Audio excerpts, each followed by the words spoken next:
Olá pessoal, tudo bem? Eu sou o pastor Giovanni, nós estamos na nossa série sobre Fundamentos da Fé, ou hashtag Fundamentos.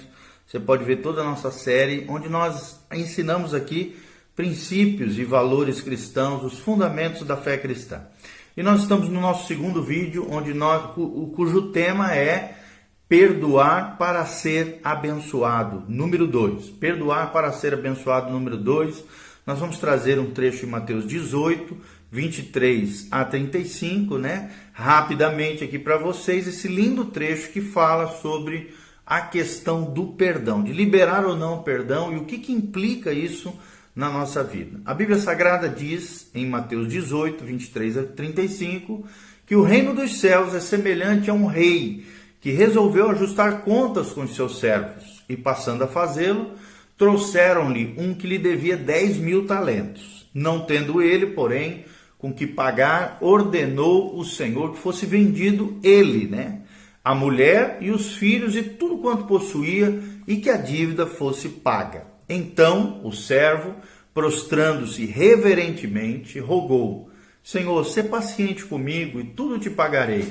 E o Senhor daquele servo, nessa parábola contada por Jesus, compadecendo-se, mandou-o embora e perdoou-lhe a sua dívida.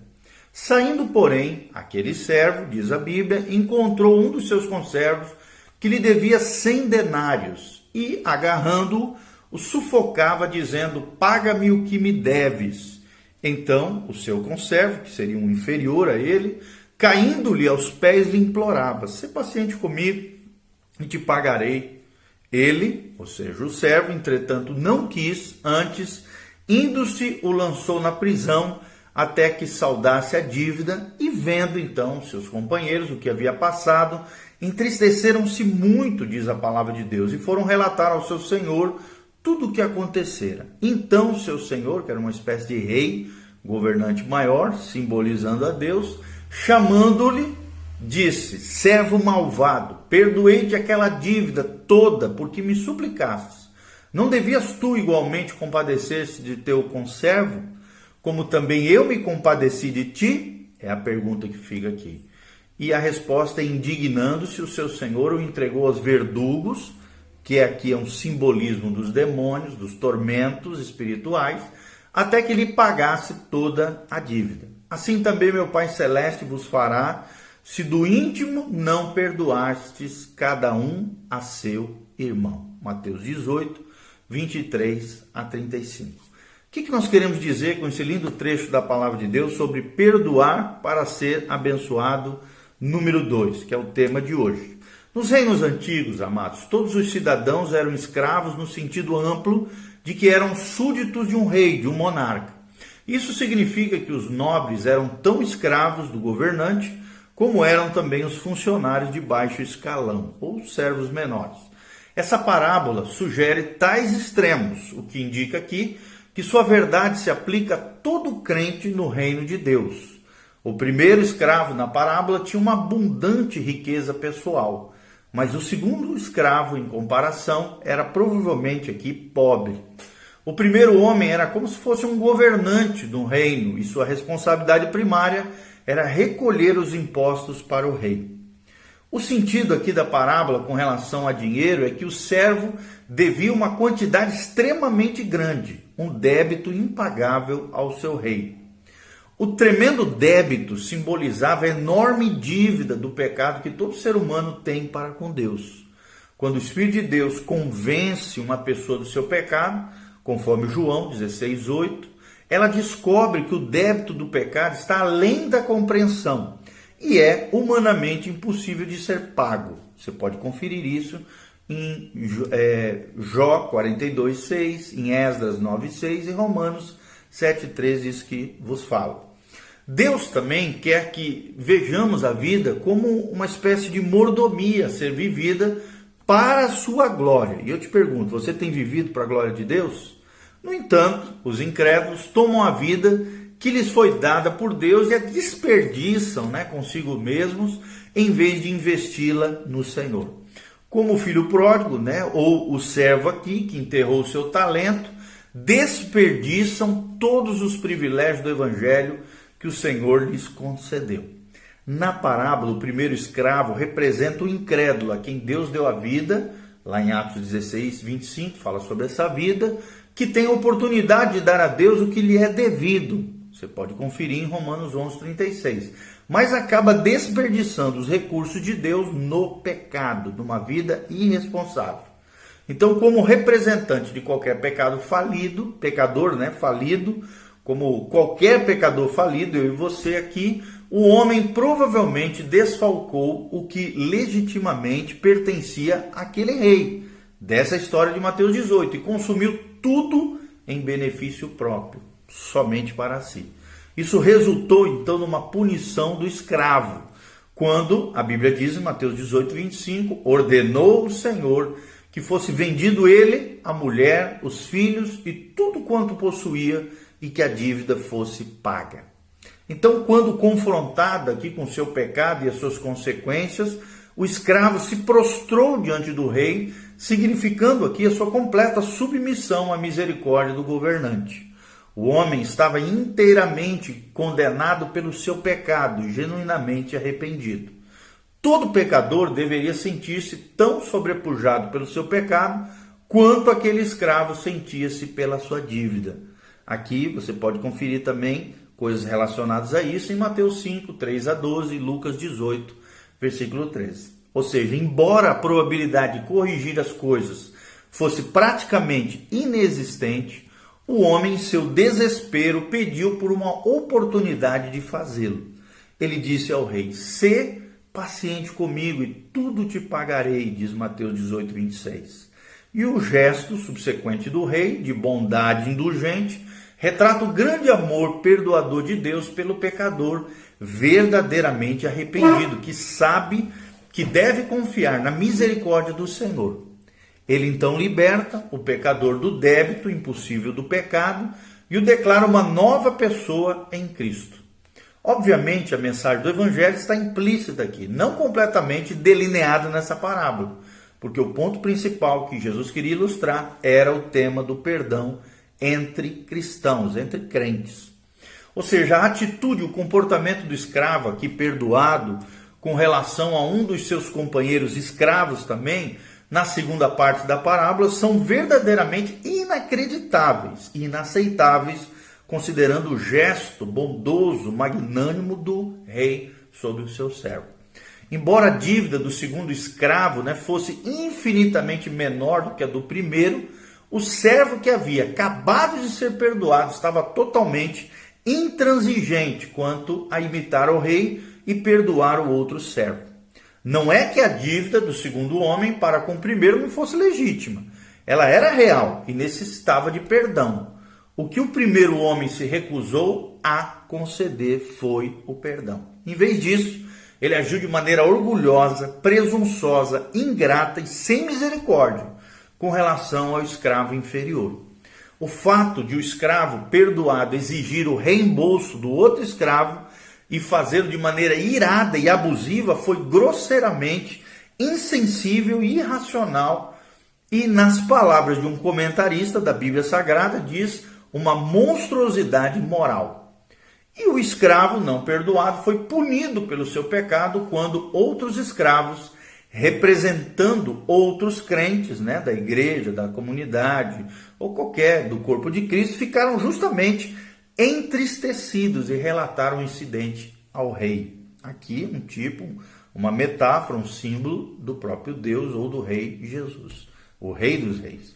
Então o monarca, assim como o nosso Deus, que é santo e justo, e ele se sentiria assim, ficou indignado, é o que diz o versículo 34, com o pecado inconcebível desse homem que não teve piedade com seu conservo. O pior aspecto do pecado não foi a exigência do pagamento de uma dívida relativamente pequena, mas a obstinada recusa em perdoar um servo companheiro, no mesmo espírito no qual o primeiro servo havia encontrado já da parte do rei misericórdia. O servo perdoado definitivamente não estava seguindo o princípio posteriormente expresso pelo apóstolo Paulo, lá em Efésios 4:32. E também Tiago 2:13, Quando Deus precisa castigar os crentes por algum pecado grave, ele é perfeitamente imparcial, mais do que a punição de qualquer rei, que qualquer rei possa ser. O Senhor, presta atenção, conquanto sempre fica irado com o pecado, disciplina os seus, porque os ama, é o que diz Hebreus 12, versículo 6 e também os versículos 10 a 11. Se eles se esquecem do perdão que receberam, como fez o primeiro escravo, e se recusam a perdoar companheiros crentes, Deus faz com que suportem torturadores, tais como estresse, as dificuldades, problemas de consciência, outras provações, até que lidem com o pecado. E também nós cremos que até tormentos demoníacos mesmo, influências demoníacas e demônios. Por exemplo, eu já tive experiência de expulsar demônio de gente que estava amargurada, não havia liberado perdão. Isso é muito comum, ter possessões demoníacas por causa de amargura de coração, ódio e ressentimento. Então Tiago diz o seguinte: porque o juízo é sem misericórdia para com aquele que não usou de misericórdia. E com Deus é assim também. Tiago 2, 13 fala sobre isso. Então, acreditamos que a lição da parábola aqui é bem clara. Qualquer crente que ofende um companheiro crente ofendeu muito mais a Deus, e Deus o perdoou. Por essa razão, o crente ofendido também deve estar sempre disposto a perdoar o seu irmão ou a sua irmã que pecou contra ele ou ela e pede para ser perdoado. Ou seja, os cristãos devem sempre refletir o perdão de Deus para consigo, porque eles já experimentaram esse mesmo perdão. E o perdão verdadeiro, no entanto, não justifica os erros dos outros. A compaixão e a misericórdia não descaracterizarão uma ofensa, mas sempre o chamarão pelo que ela é.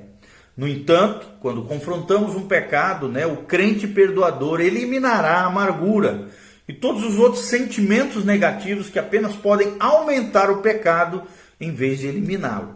Então, ele ou ela podem confiante, sinceramente orar a bem conhecida oração lá de Mateus 6,12. E perdoa-nos as nossas dívidas, assim como nós temos perdoado os nossos devedores. A oração do Messias, a oração de Jesus.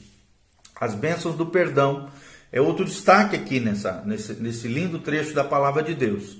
A Bíblia diz em Mateus 5,7, bem-aventurados os misericordiosos, disse o nosso Senhor Jesus, lá no Sermão do Monte, porque alcançarão misericórdia. Ou seja, se desejamos desfrutar dos benefícios do perdão de Deus com relação a nós, devemos estar desejosos de perdoar outros crentes, até mesmo aqueles que repetidamente pecam contra nós. Ou podemos expressar esse princípio final mais diretamente, isto é, que Deus não perdoa aqueles que não perdoam os outros. É o que nós vemos em Mateus 6,15. Isso não quer dizer que uma atitude não perdoadora, anula a salvação do crente. No âmbito das coisas eternas, Deus perdoa todos os pecados daqueles que estão em Jesus Cristo. No entanto, uma atitude que se recusa a perdoar companheiros crentes roubará do cristão a sua alegria, sua paz, comunhão e utilidade na igreja e saúde emocional e espiritual. Esse é o princípio a que João 3, de 9 a 10 se refere, quando ele menciona as seguintes palavras. Então, Pedro lhe pediu, Senhor, não somente os pés, mas também as mãos e a cabeça. Declarou-lhe Jesus, quem já se banhou não necessita de lavar, senão os pés, quanto ao mais está todo limpo, ora vós estáis limpos. Aqui aquele episódio do lava-pés, onde Cristo lavou os pés. Pedro a princípio não queria, mas depois compreendeu aquilo que Jesus estava fazendo. Então não é uma questão aqui, amados, de estar limpo ou salvo, mas de remover a sujeira do pecado persistente, de modo que possamos ter a comunhão adequada diante de Deus e diante das pessoas. Se já fomos justificados por Deus, possuímos o perdão eterno, e isso esclarece a questão da bênção futura. Mas o perdão temporal, dado e recebido, é uma parte necessária do processo da nossa santificação e determina se teremos ou não a bênção presente.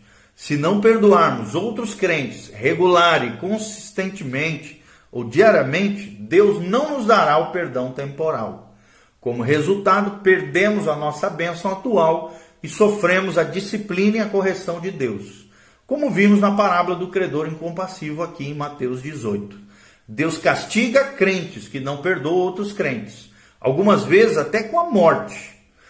Nós, muitos anos, na nossa experiência pastoral, encontramos muitos crentes que tinham falta de alegria, poder, utilidade em seu caminhar com Cristo, sempre demonstrando uma atitude não perdoadora, amargurada, rancorosa, muito comum. Entenda, amado, Deus retém a bênção sobre eles por causa do espírito cheio de rancor, espírito teimoso e espírito amargo.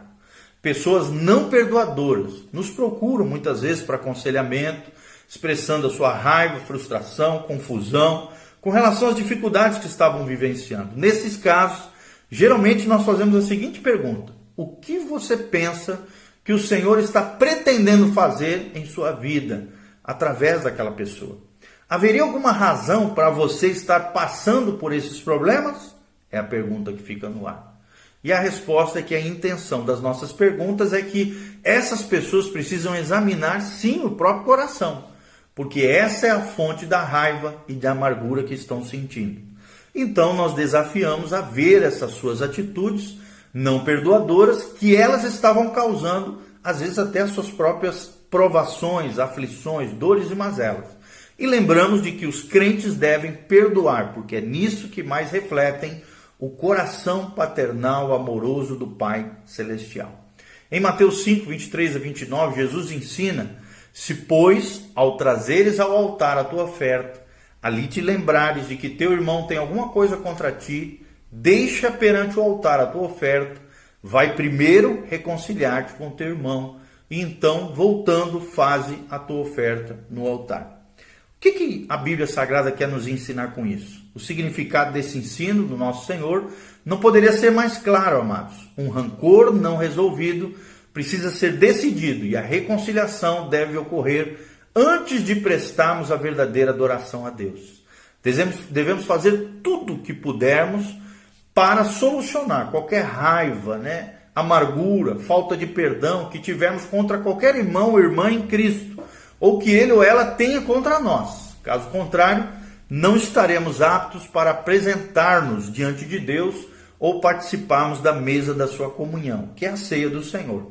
Esse é o motivo da atitude de perdão ser tão crucial na vida dos crentes, na vida da igreja. Então, para ajudar a proteger seu coração da tendência de não perdoar outros crentes, lembre-se dessa oração. Fale assim com Deus: ó Deus, dá-me um coração perdoador, para que eu possa então comungar contigo na plenitude da comunhão, a alegria e não vivenciar a correção que vem quando tu não me perdoas, porque eu não perdoarei um irmão ou uma irmã em Cristo.